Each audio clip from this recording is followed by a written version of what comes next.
Trillo at Janeline Mercado. Saan na kaya papunta? Makichika tayo kay Lars Santiago. 4 na linggo na lang ang taping ni na Dennis Trillo at Janeline Mercado para sa sininovela nilang Gumapang ka sa Lusa. Sabi ni Dennis, nalulungkot sila na magkakahiwalay sila ni Jen sa susunod nilang project. Memorable para sa kanila ang Gumapang ka sa Lusa dahil dito sila naging sobrang malapit sa isa't isa at nagkaunawaan.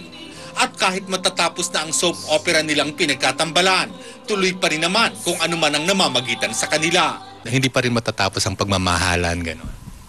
Hindi pa rin. Tuloy-tuloy lang. In love pa rin. Masaya.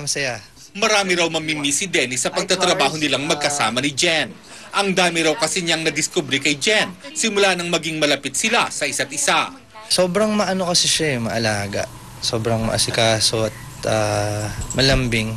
So, siguro, yun talaga.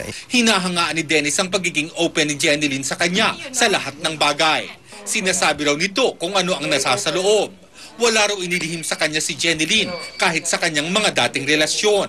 Minsan na rin daw nilang napag-usapan ng nalink kay Jen na video jack na si Andre Felix. Ako pagdating kasi dun sa mga dating relasyon na mga tapos na and hindi ko na masyadong inuungkat pa at hindi na rin ako masyadong nagtatanong kung ano man yung mga dati kasi tapos na yan di ba? Importante naman sa akin ngayon kung ano yung ngayon.